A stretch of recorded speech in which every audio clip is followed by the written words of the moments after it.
It's my nerd world, and welcome to it, a Star Wars podcast. I'm really excited for the show this week. I've stumbled across something, and it's kind of the only way that I could explain it. Darth Vader number 11, the current comic book series. The latest issue has some really interesting details and story elements that add context to The Rise of Skywalker. But it does a lot more than that. You can actually begin to see a clearer picture of the story that took place in the sequels and its connection to the prequels and the original trilogy. Almost in a way that I'm not even sure if the writers of the comic book or the story group realized this. So I'll get into that. I have another piece of audio. This is an old piece of audio and a clip that I haven't seen from an interview that I've played audio from before with J.J. Abrams and Chris Terrio, continuing to discuss the production of The Last Jedi and The Rise of Skywalker, and some fascinating comments, and probably some of the most specific comments that I've ever heard J.J. Abrams make about Rian Johnson and The Last Jedi. I don't know when this interview was done. It was clearly after the release of The Rise of Skywalker, and it wasn't happening during any type of celebration. I think it might have been a Canadian interview or maybe something overseas. But it's a fascinating piece of audio that really does shed some light and shoots down, if you believe that J.J. Abrams is telling the truth, it really does shoot down a lot of the negativity that people have and the assumptions that people made about the decisions that J.J. made in The Rise of Skywalker that, in their minds, went against what happened in The Last Jedi. Also, May the 4th is coming up, just a few days away, as this is May the 1st. I'll tell you my expectations and what I'm personally hoping for, beyond looking forward to watching that opening 75-minute episode of The Bad Batch. So, we got listener feedback to get to, too, including some The Rise of Skywalker hate, and we're going to bring some truth to their comments and listener feedback this week. So let's get right to it. Thank you so much for checking the show out this week. I'm really glad you're here, and I hope you have as much fun listening to this as I have in recording it. It's an instinct. A feeling. The Force brought us together.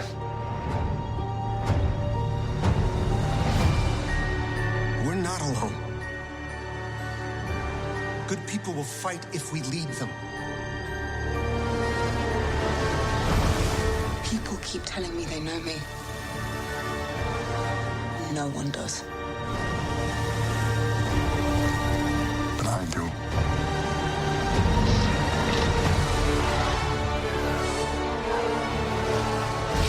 Long have I waited. And now, you're coming together.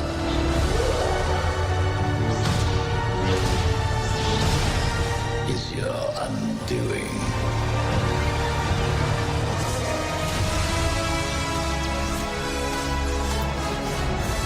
Confronting fear is the destiny of a Jedi.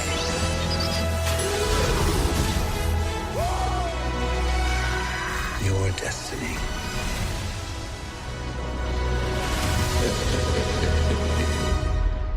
The Force will be with you. Always.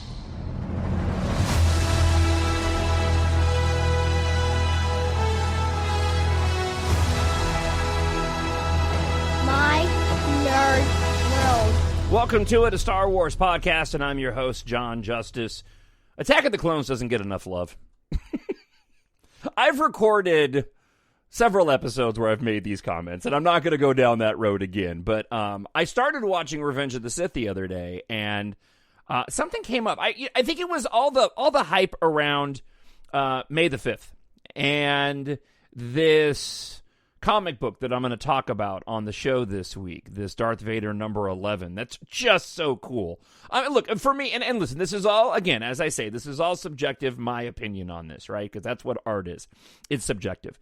But I was really, really excited for this issue, and I saw some previews of it that people had posted on Reddit and went and got a copy myself, and the additions and the context that it makes for The Rise of Skywalker are just cool. And like I mentioned in the open, it really does add some layers to the storytelling and the connectivity between all three of the trilogies. And so, for some reason, I got on this kick of wanting to watch the prequels and Anakin's turn to the dark side and Darth Vader, because obviously that's the comic book that I was reading, and I wanted to theme my watching. So I started watching Revenge of the Sith, and then I decided, you know what, I want to go back and watch Attack of the Clones. I mean, I've seen these movies hundreds of times. I've got to memorize, for crying out loud. But gosh darn it, if Attack of the Clones is not just such a fun ride. It is such a fun movie. I do wish that Disney or Lucasfilm would go back in and clean up some of the green screen work. It's very, very petty. It's just so abundant now. When you watch the versions on Disney Plus, it's almost the quality is so good that it really highlights sort of the wonky green screen work that was done. But the last half hour of that film is just some of my favorite Star Wars battles and scenes. So I'm going to go ahead and watch Revenge of the Sith tonight. So let's get right into it. I got a lot of ground to cover here, and I don't want to go too long or get too long-winded on this. So before we dive into this Darth Vader number 11 comic book, I want to play this piece of audio, and I found this piece of audio on Twitter last week, right after I wrapped up the show. Somebody had tweeted out this comment along with this video. Now, I've played these clips from JJ before. The one specifically that I've played in the past is the one where J.J. Abrams is talking about the fans who are criticizing The Rise of Skywalker. It's a great piece of audio. I won't play it again here. You can go back and find it in a previous post. But this is from that same interview, and it's all done. This wasn't broadcast anywhere, as far as I know, because the footage is all coming from camera, from smartphones. It's smartphone footage. But J.J. Abrams, the Post says on Twitter, makes a great point by saying people need to look at where the characters ended up in The Last Jedi and not where they started, using Luke as a prime example of how people misunderstand The Rise of Skywalker. He also talks about talking with Ryan early on in Nine's development. Now, I'm sure some people who do not like The Rise of Skywalker, and I have somebody in listener feedback who doesn't, and I know there's plenty of listeners to this show who have their problems with The Rise of Skywalker, and I respect that. Like I say, art is subjective, right? You can have whatever opinion you want to have. That is your own. And even as JJ says, as a matter of fact, you know what? I'm going to go ahead and play this comment. I'm going to go ahead and play this, since we're going to be playing a portion of this from that interview. I'm going to go back and play this 2-minute clip from this same interview that was done on somewhere with J.J. Abrams, Chris Terrio, and other members of the production team for the Rise of Skywalker. And I'm sure there are some people that may dismiss it and say that J.J. Abrams, isn't telling the truth, and whatever. That's your opinion. As somebody who creates for a living, whether it is talking every day on the radio, whether it is writing my science fiction space opera novels and my EMBARK series, whether it's sitting down and doing this, I can tell you firsthand that when you collaborate with somebody, and I have done plenty of collaborations on a number of different projects throughout the years, if you've got a problem with the other individual, you can sense when somebody is being genuine and authentic if they are heaping praise or talking positively about somebody that they don't want to be talking positively about. It's pretty clear to me when I play this other clip from J.J. Abrams that he's being very honest and sincere of his feelings towards Rian Johnson, The Last Jedi, and what he did in The Rise of Skywalker.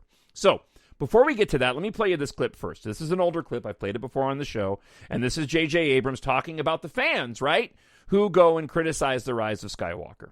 A vast audience for this.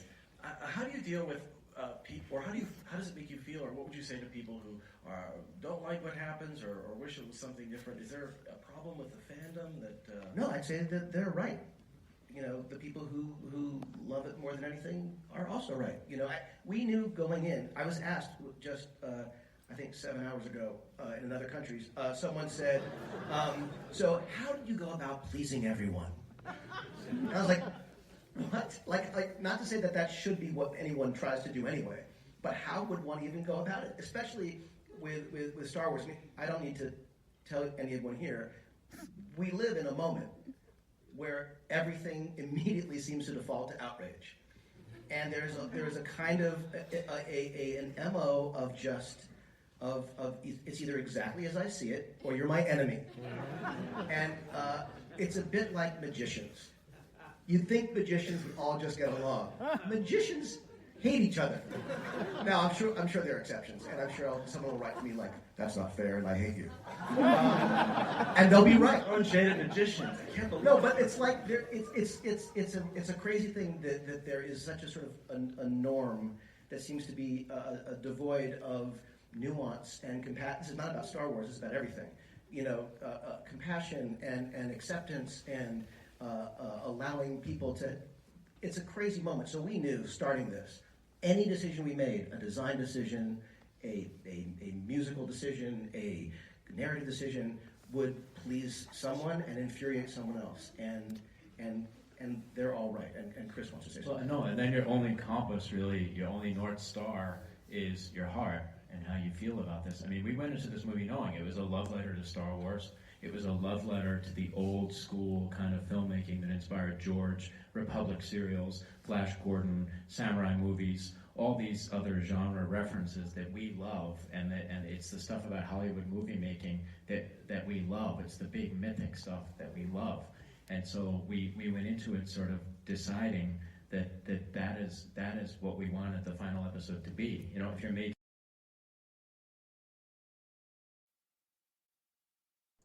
Sorry about the delay there. So let's jump ahead, right?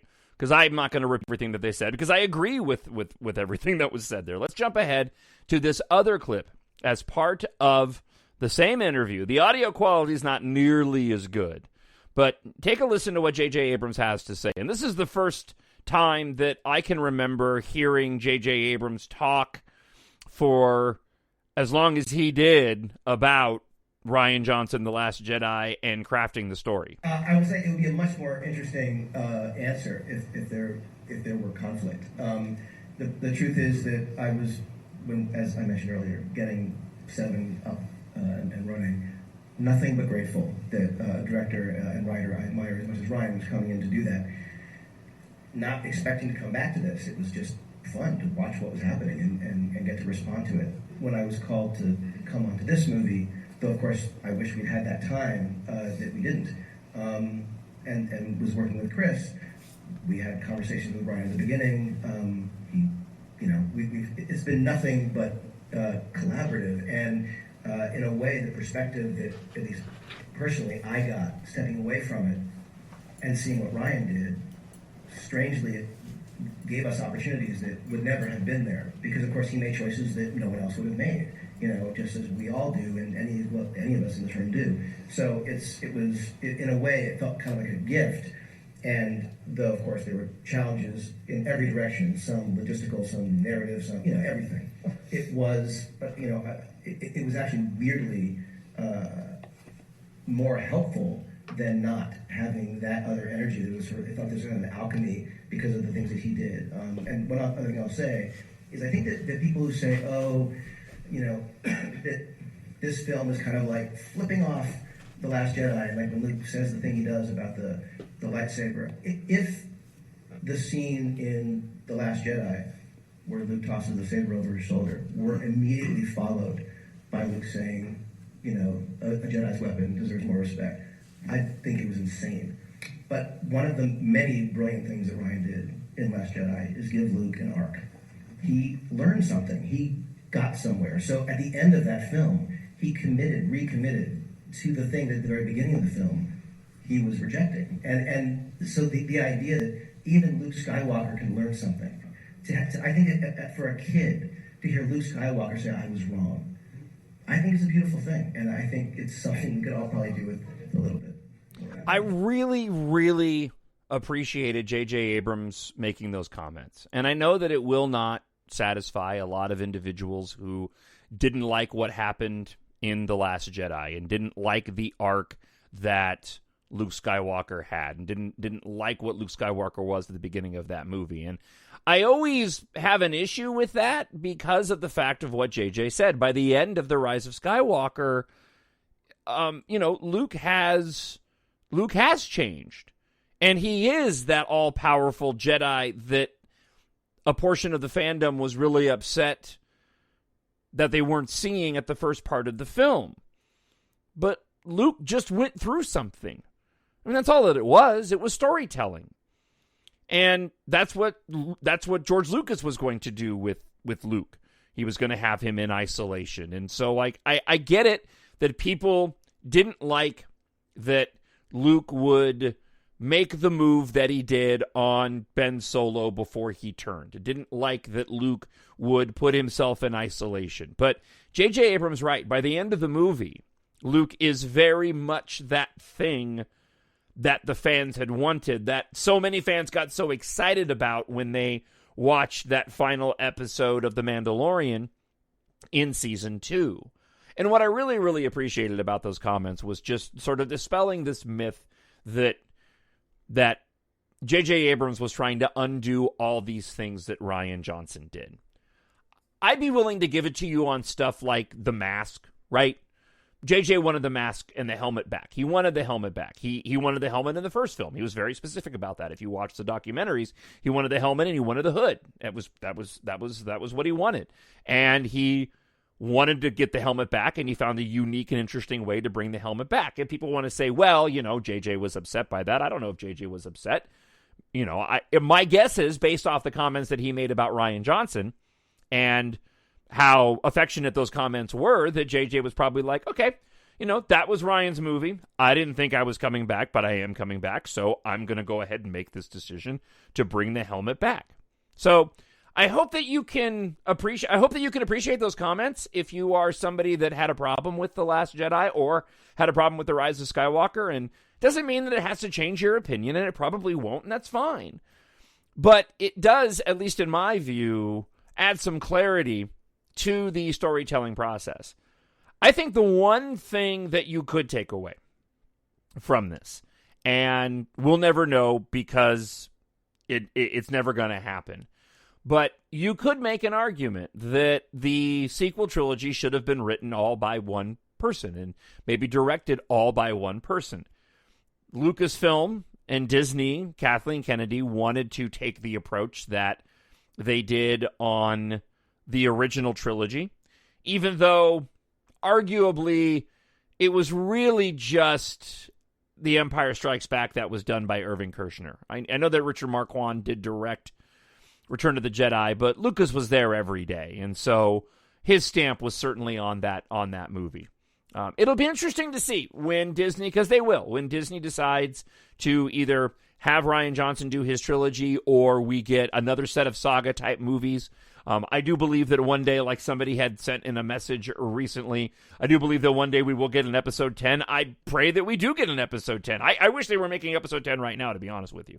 I want to continue forward on the timeline. And this is part of what I'm kind of hoping for on May the 4th, and I'll get to that in a little bit once I get past this Darth Vader 11. So, curious, as always, to hear your comments on what J.J. Abrams had to say in that clip. TalkShowNerd at gmail.com. You can also leave a comment up on YouTube, and we'll get into that next week. All right, let's shift gears, and let's dive in to this Darth Vader number 11, which is really, really rad. We have a spark that'll light the fire that'll burn the First Order down. I have not read the entire series yet. I've only read just this particular issue. I did go back and skim through some of the previous issues to kind of get myself up to speed on where we were in the storytelling of this Darth Vader comic book series that's out right now. But be that as it may, with everything that I have going on and how busy I am, just wrapped up the audiobook for The Rocket Queen, and I'm in the process of writing book 6 in my EMBARK series. So fitting in a comic books to read isn't really in the cards right now. So let me get into Vader 11 and give you the bit of the setup on this. So Darth Vader number 11, it takes place between The Empire Strikes Back and Return of the Jedi. Without spoiling anything, I am going to be spoiling the number 11 episode, but I don't want to spoil the rest of the comics in case you're interested in going back and reading them. Essentially, Darth Sidious Palpatine is putting Vader to the test. After what happened in the events of The Empire Strikes Back, he is basically running Vader through the ringer, making sure that he is loyal to the Emperor. Ochi of Bestoon is a part of this series. So at this moment in time, Vader arrives on EXEGOL. Palpatine has sent this kaiju out after him, and Vader has tamed it and actually comes riding in on this kaiju at the start of the, this big space alien at the start of the comic. And Palpatine unleashes these other two gigantic alien kaijus, and they fight and end up defeating Vader's kaiju. Okay, so Ochi of Bestoon is there on EXEGOL. He warns the Emperor that Vader is coming, and then Vader shows up. So before Vader comes face to face with the Emperor, he basically does the same journey that Kylo Ren does at the beginning of The Rise of Skywalker. He goes into the temple. As he goes into the same room that Kylo Ren does, and this is where things get really, really interesting. He walks past those big canisters, those big glass containers that have the clones of Snoke, and Snoke is in there. Snoke is already being made. He walks further in, and Vader finds in another jar a severed hand. And the assumption here is this is Luke's severed hand. And the comment from the Emperor is, with this I can make anything. So, now we know. At least unless they say this is somebody else's severed hand. I can't imagine who else's it would be. Now we know what happened to Luke's severed hand on The Empire Strikes Back. The Emperor got it, and assuming at this point in time, because we don't have any we don't have any evidence either way, but one can make an assumption at this moment that perhaps the Emperor is creating Snoke based off of Luke's severed hand. Okay. That's a jump. That's a leap.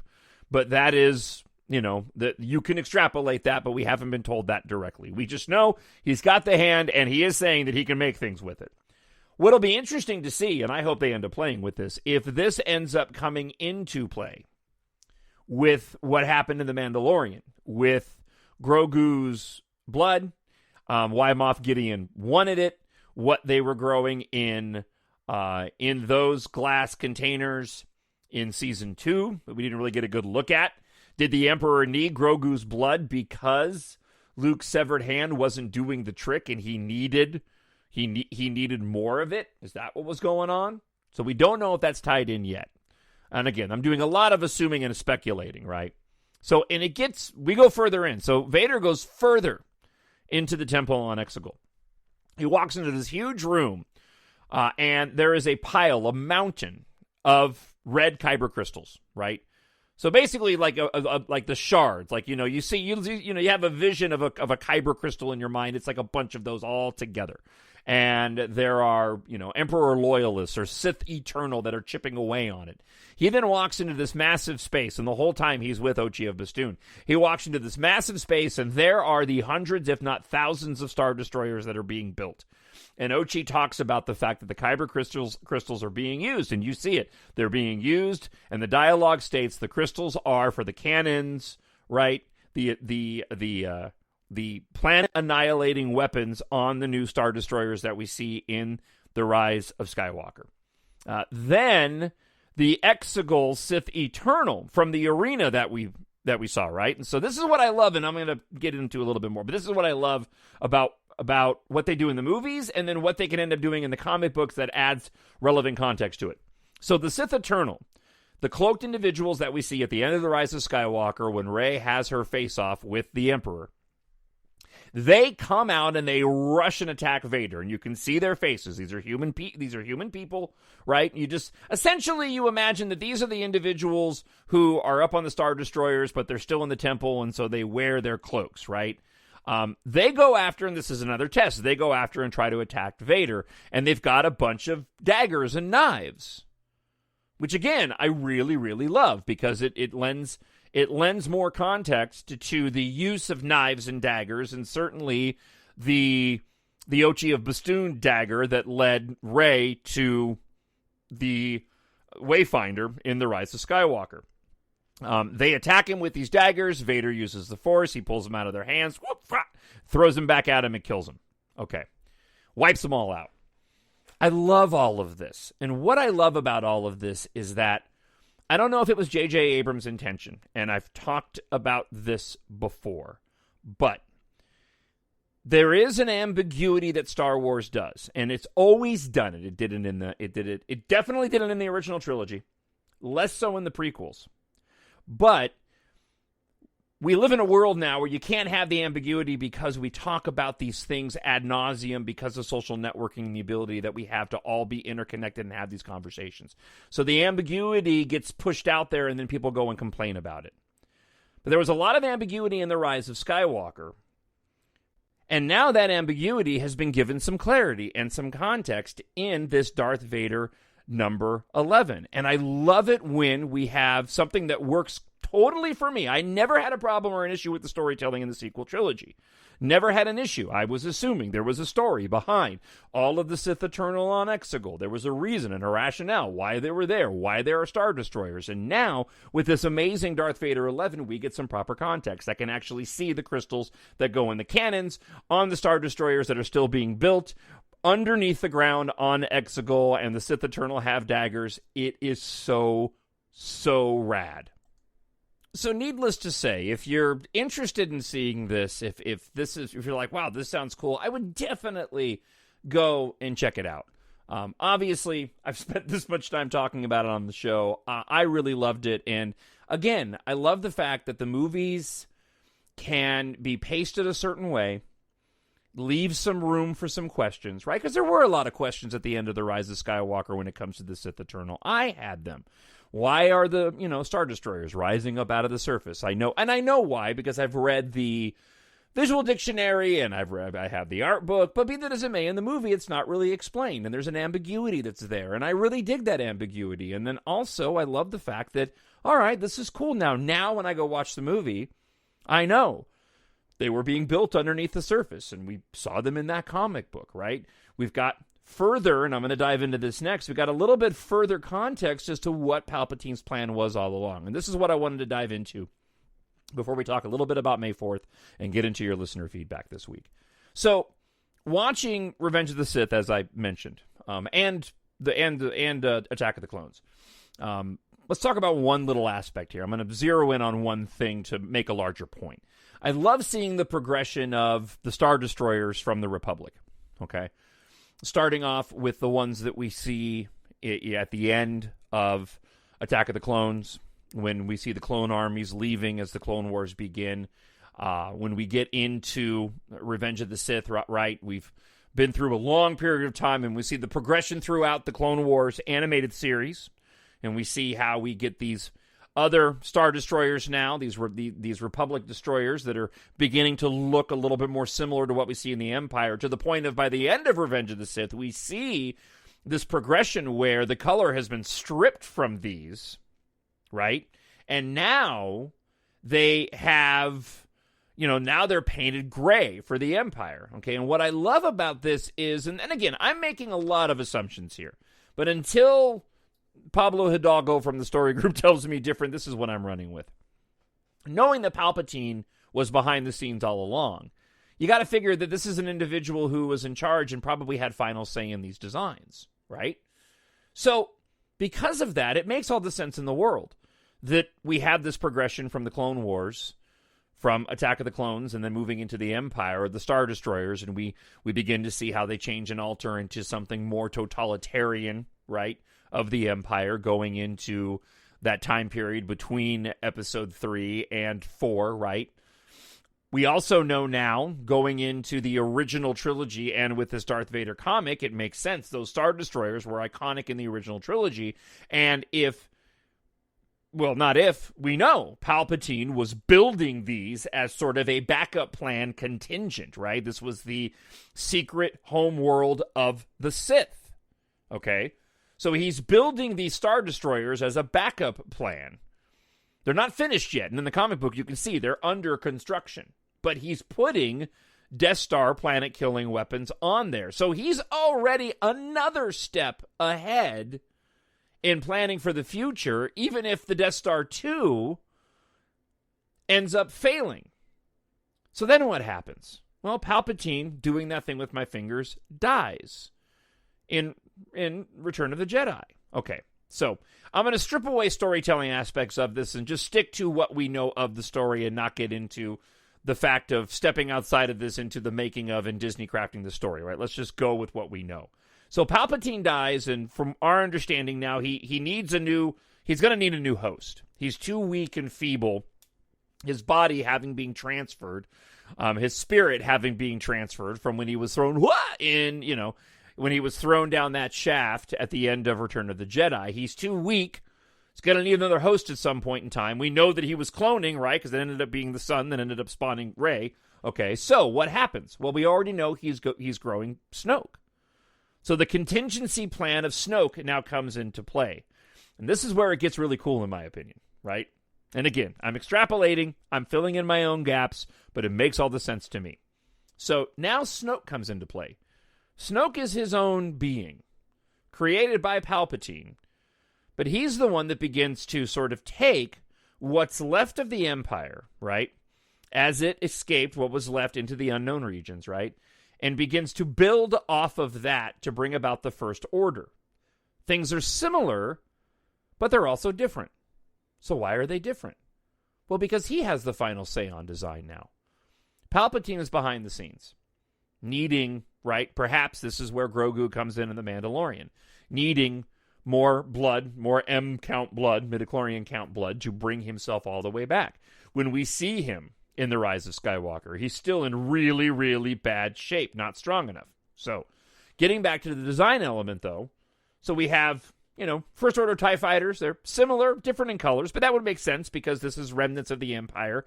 Snoke has now taken over and sort of extrapolated from there, not too different. The Star Destroyers, though, look abundantly different. Okay, the Finalizer looks much different than what the original trilogy Star Destroyers did. It makes some sense because Snoke is a different being, a different person. The Supremacy, right? We get a new host ship out of this, right? So things are similar, but they're different because Snoke has his own say on the design, while Palpatine works behind the scenes on bringing himself back to full strength.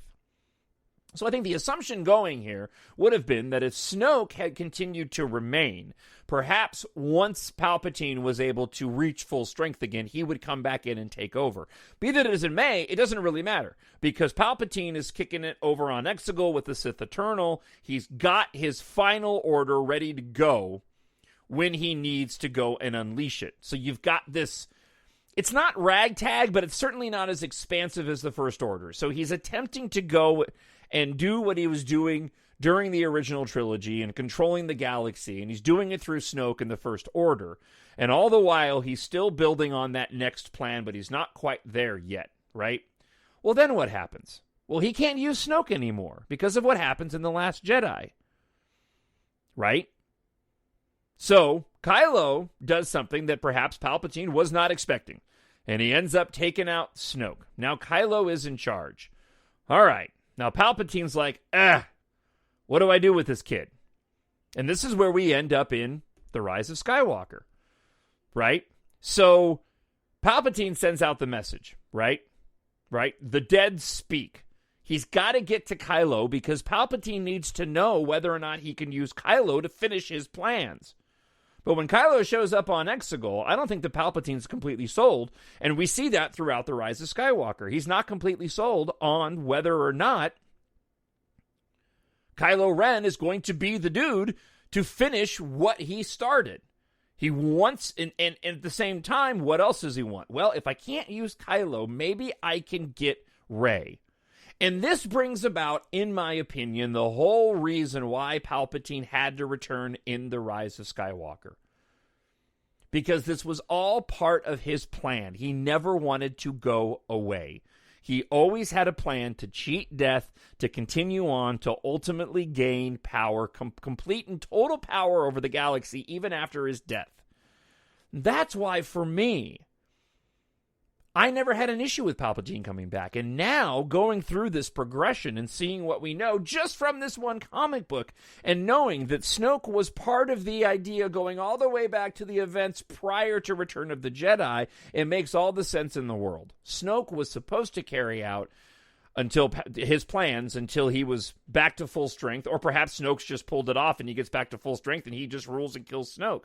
But then Kylo takes out Snoke, so he tries to use Kylo, but he doesn't think Kylo's up to snuff, so he's going to use Rey. And then what happens at the end of The Rise of Skywalker? It turns out he doesn't need either of them anymore. They turn out to be a dyad, and he decides, I'm going to take the energy from both of you guys, and I'm just going to restore myself to the rightful place, and I'm going to finish this deal. Of course, Rey and Ben Solo Redeemed have a completely different plan in mind. Look, in my view, it all makes perfect sense now, right? So, the only other way you could have told the story is if you either have to explain how Snoke rose from where he came from a different place, right? If you don't have Palpatine come back in The Rise of Skywalker. You don't have Palpatine come back in The Rise of Skywalker. You don't have this comic book number, Darth Vader number 11. So you'd have to explain where Snoke came from, and he'd have to come from some different place, which doesn't really go and explain why we ended up with similar looking tech. Why did we end up having Star Destroyers then? I mean, I guess you could extrapolate that, you know, he was taking over the Empire and he was kind of riffing off what the Empire did. But at the end of the day, in my opinion, it makes a heck of a lot more sense to me in the way that they told this story, that Snoke was a backup plan and it failed, so Palpatine had to return, and that's why he ended up showing back up in The Rise of Skywalker, which to me just connects the entire trilogy. When you go all the way back to The Phantom Menace and when we're first introduced to Palpatine, he was there all along. And it also makes a heck of a lot of sense of Leia's comment in The Rise of Skywalker. He was there in the shadows all along. Oh, now I just want to go and watch The Rise of Skywalker. This is not going to go the way you think. As I mentioned earlier, we are just a few days away from the May the 4th celebration this year, Star Wars Day. It's been really cool to see how this fan creation has really turned into an actual holiday for Star Wars fans, to the point where the actual IP like uses it. We're getting announced. I'll get into that. We're getting new shows to drop that day. The Bad Batch with their 75-minute first episode of that new animated series on Disney Plus. There's always specials that are released and graphics and posters that are made for online and for purchase for Star Wars Day. It really has just become a cool event. So, a couple of thoughts on this. One, I am very much looking forward to the Bad Batch. It's Star Wars. Why wouldn't I be looking forward to this? I'm curious to see if it feels different than the Clone Wars. And I'm not saying that it has to, but we are entering into another time period era, and that probably is what has me most excited. This is a show that when we saw these characters in the final season of the Clone Wars, I thought they were cool, but again, as I've mentioned before, I was wanting to get to those final 4 episodes, right? Those Ahsoka and Darth Maul episodes that show Order 66 from a different point of view and give us more context as to what happened in Revenge of the Sith. And so, while I enjoyed those Bad Batch episodes, along with that arc with Ahsoka and the 2 female characters, again, my mind was focused on those final 4 episodes. So, going back now to the Bad Batch and knowing this is the only Star Wars we're going to get apart from Visions later this year and the Book of Boba Fett, I'm excited for it. I'm not over the moon excited for it. I haven't been watching every single one of the clips they put out online. You can kind of gauge my level of excitement based off of how much promotion I personally consume leading up to the release of new Star Wars content. But I'm curious if it's going to feel different than the Clone Wars. They are hyping this. I mean, they are really, really hyping this. And That's not to say they shouldn't.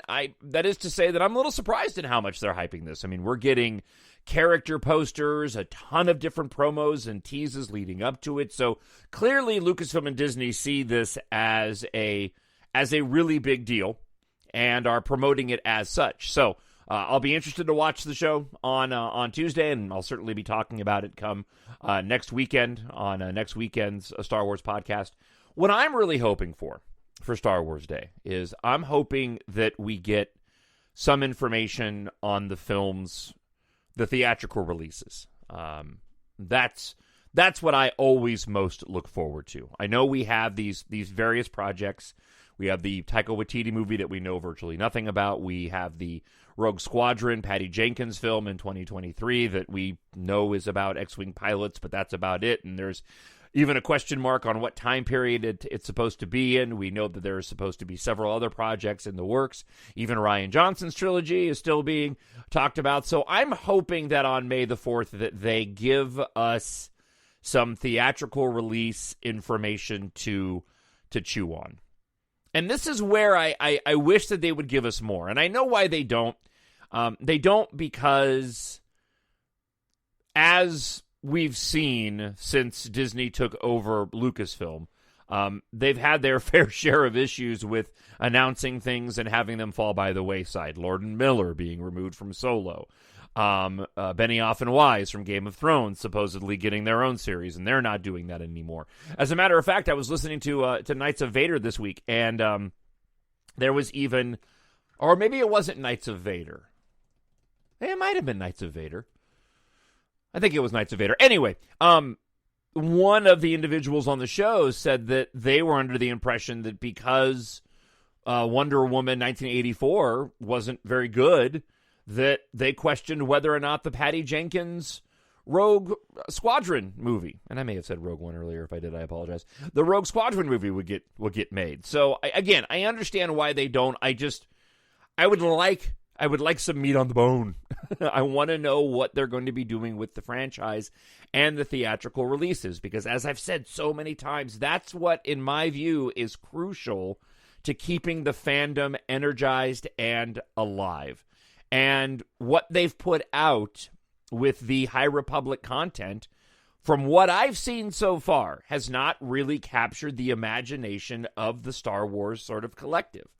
I'm not seeing a lot of chatter around this.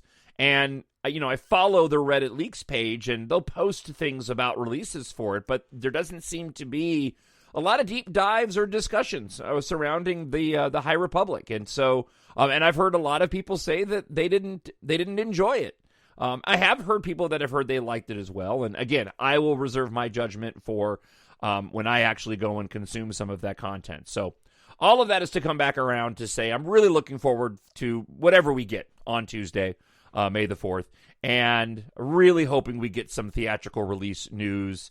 And again, we're getting new Star Wars with the Bad Batch, and it's a long, almost a 90-minute, 75-minute episode, probably 70 minutes when you minus the credits at the end. So again, what are your expectations? And we can match that with what we actually get on next week's show. As always, leave a comment on YouTube or feel free to email me, TalkShowNerd@gmail.com.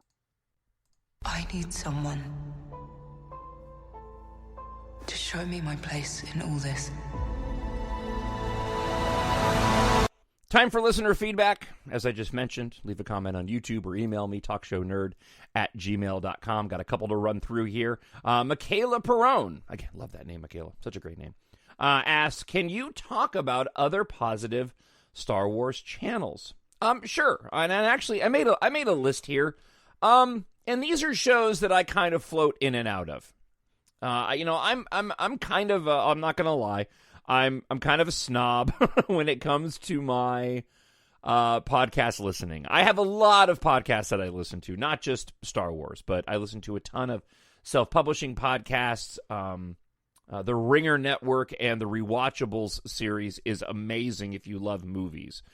Bill Simmons, formerly of ESPN's got his own network of podcasts, and he hosts a show called Rewatchables, where they go and they take films that are rewatchable, and they bring on their panelists of guests, and they talk about them. And there's a formatting to it that's really, really fun to listen to. So all of that is to say that when it comes to my Star Wars listening, I kind of pop in and out of these shows. If a show isn't heading down a path that I find all that interesting, I'll ditch off. Or if I see the content of it, and maybe we all do that, I'll be like, I don't feel like listening to that. But a couple of shows that I do listen to, these guys don't post all the time.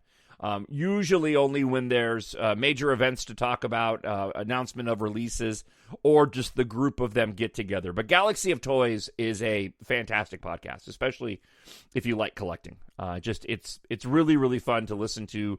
4 or 5 guys sit back and talk about what they've been collecting, why they've been collecting it, the future of the toys, what's being released.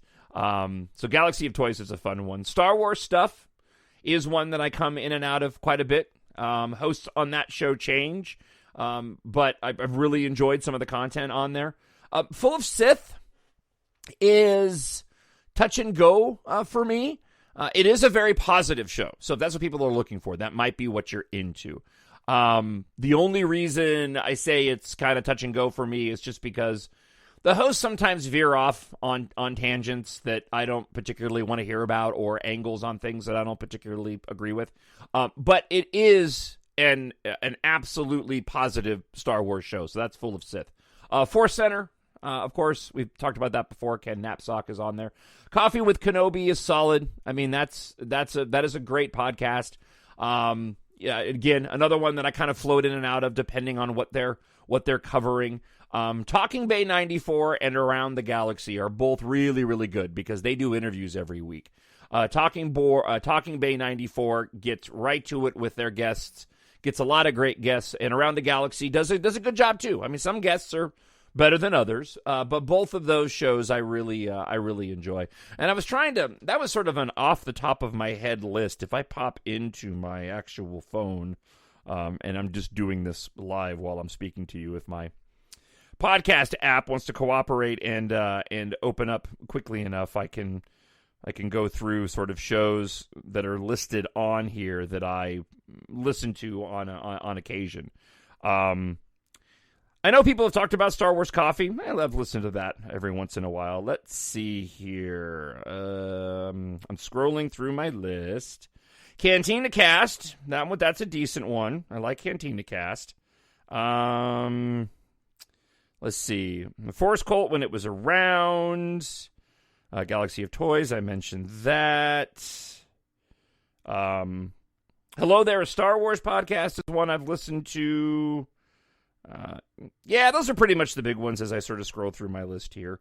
I've really enjoyed the Knights of It. The latest Knights of Vader episode, they hadn't recorded one in a while, is a lot of fun. And it's positive, but they are critical. You know what I mean? It's not, they don't slam. There's a difference there for me, right? You can be positive and but you can also be critical, and you can criticize without going down the hateful road. So there you go, Michaela. There's a few ideas for you. All right, let's move on.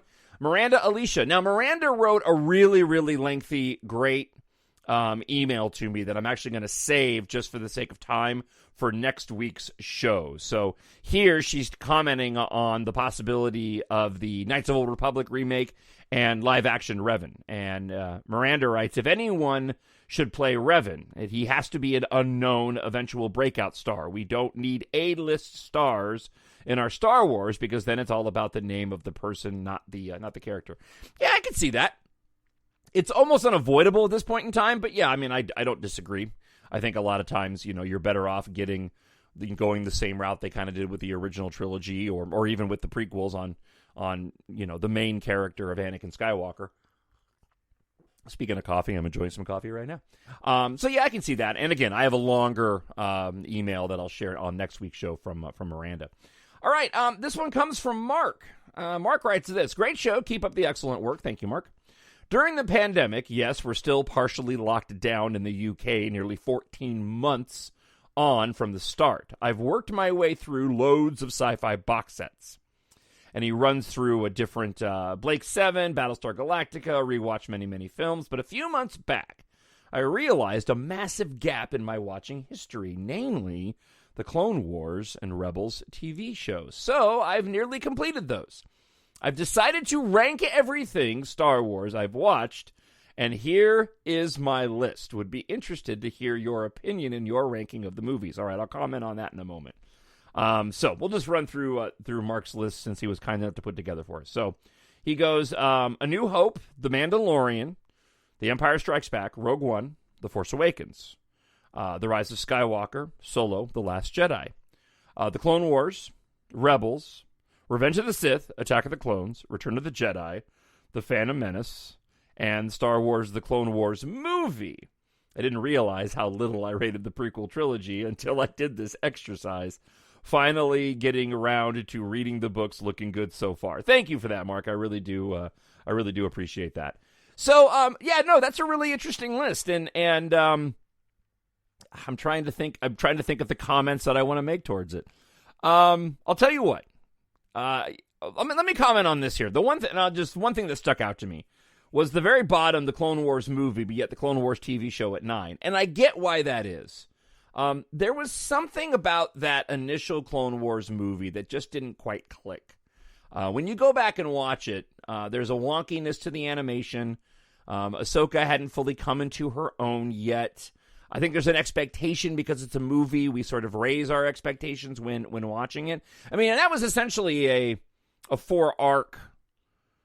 That was a 4-episode arc that they decided to go and take and turn into a film to announce the Clone Wars era. So I can understand why it's ranked at the bottom while you have the actual show ranked later on, because the show does get better down the road.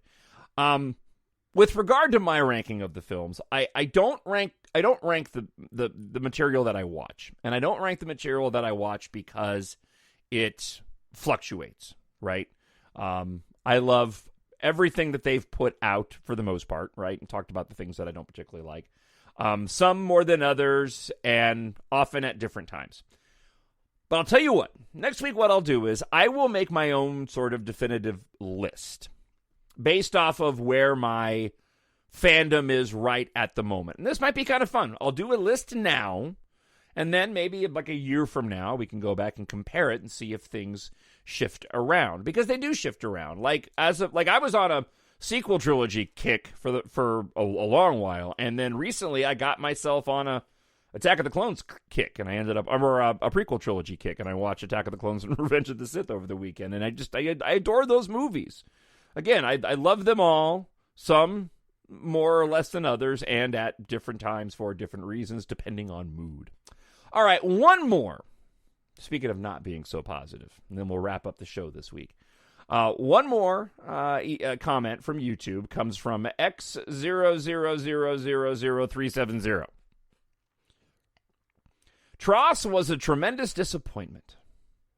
This episode was to be the climactic ending of a 42-year-plus Star Wars metaphysical fairy tale intended for 12-year-olds, Lucas admission. Star Wars was a coming-of-age story for young people to teach them to choose carefully their life paths, as the dark side is always around the corner. Okay, so let me pause here real quick, because I just want to point out a couple things. This was a fairy tale intended for 12-year-olds. It was a coming-of-age story. Whether or not it was intended to teach anybody anything, I have not heard. Now, if George Lucas has said that, please share that with me. But I was not aware that George Lucas had ever specifically come out and said, I made these films to teach young people blank, blank, blank, blank, and blank. I wrote my stories, my EMBARK science fiction space opera series. I wrote it from a particular viewpoint. And I hope that people take the good versus evil lessons from them. But I am in no way, shape, or form writing my stories to teach anyone anything. I just want them to be entertaining. Okay, so let's move on. So what did we get? Writes X500370.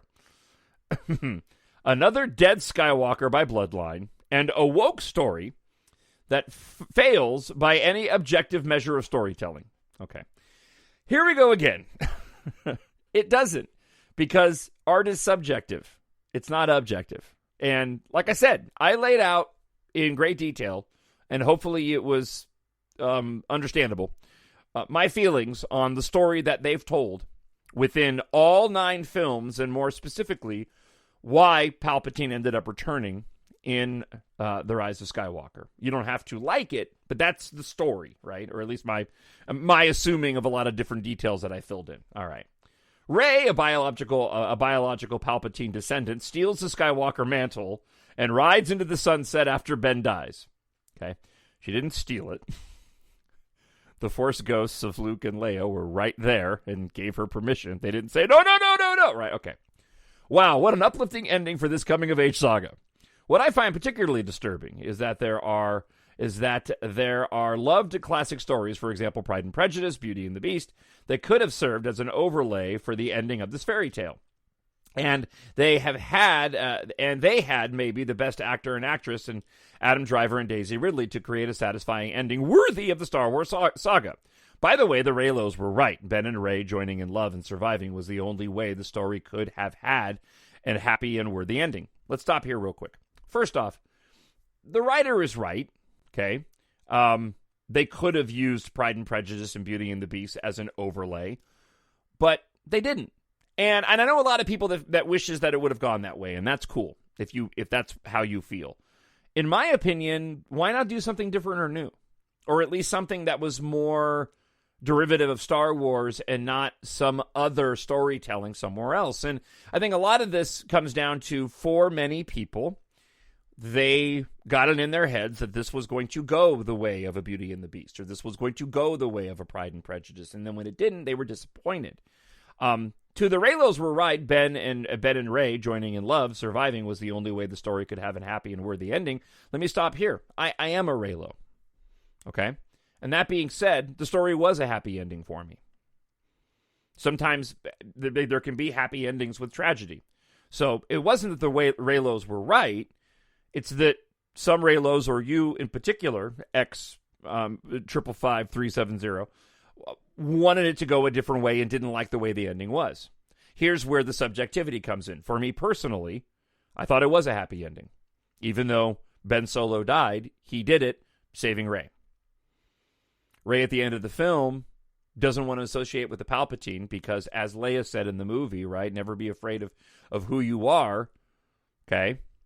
So Rey decides, you know what, I'm going to go ahead and take the Skywalker name and carry it on myself. The box office numbers tell the story as the public voted with their pocketbooks. No, it doesn't, and I'll have that information for you in a moment. The box office, the Star Wars movies have not been rewatched on Disney Plus, as why bother, the ending sucks. That's not true either. Unless you've seen the internal numbers on Disney Plus, you have no way of knowing. And that's also not true because I've rewatched all of them on Disney Plus. And I even have the Blu-rays, and I watch both. Depending on if I'm sitting there and I have the Blu-ray in my hand, or I'm sitting there and I want to watch The Rise of Skywalker, I don't want to go get the Blu-ray. If I had the power, I would send Kathleen Kennedy and the Disney executives responsible for this desecration to the bottomless pit of EXEGOL. Bottom line, F them all, because you can't fix it now. Okay. I'm glad they were being reasonable.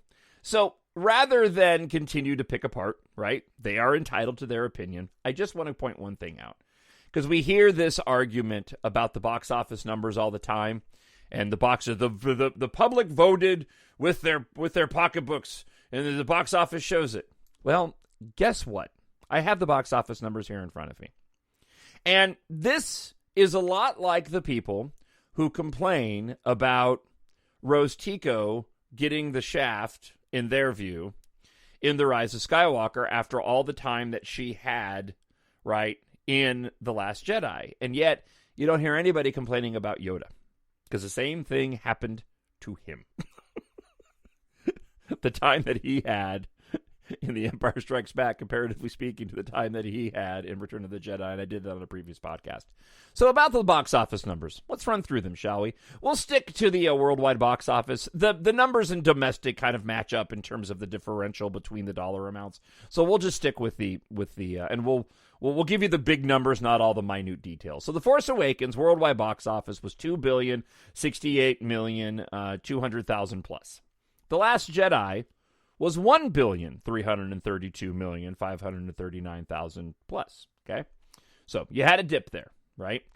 The Rise of Skywalker worldwide box office was 1,074,144,000 and change. Okay. Rogue One, a Star Wars story. Worldwide box office.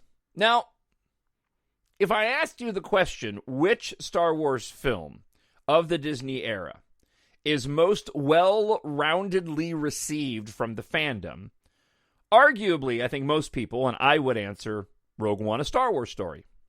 Would you be surprised to know that the one movie that a lot of people I hear point as their favorite Disney-era Star Wars movie, and one that, again, is most accepted by the vast majority of the fandom, made the least amount of money of the previous three of the saga, apart from Solo? So, Rise of Skywalker, $1,074,000,000. Worldwide box office for Rogue One, a Star Wars story, was $1,056,000,000. Solo, a Star Wars story, is a completely different ballgame altogether because the worldwide box office on that, $392 million. So you can see now why Disney freaked out over that particular one. Now, you may be going, okay, but they still liked it. I'm just getting into my head of people. They still liked it less than the other two. Yeah, well, guess what? That happens with all the trilogies, except for one. So, real quick, when you look at the original trilogy, you had, this is not counting for inflation, right?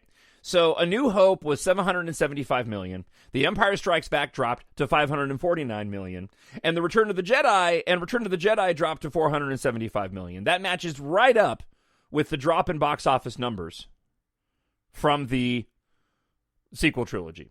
What about the sequels? Now, the sequels are the outlier, which is interesting, because the prequels, The Phantom Menace made $1,027,000,000. Huge drop to Attack of the Clones at $656 million, and then he had to jump back up to $848 million. So again, my point is, apart from differences of millions here and there, this is kind of how the box office works. The reason why a lot of people think that the public voted with their wallets is because they accepted a narrative that was perpetuated online by a bunch of people that hated the Rise of Skywalker that wasn't based off factual data. In a world without the internet, nobody's talking like that.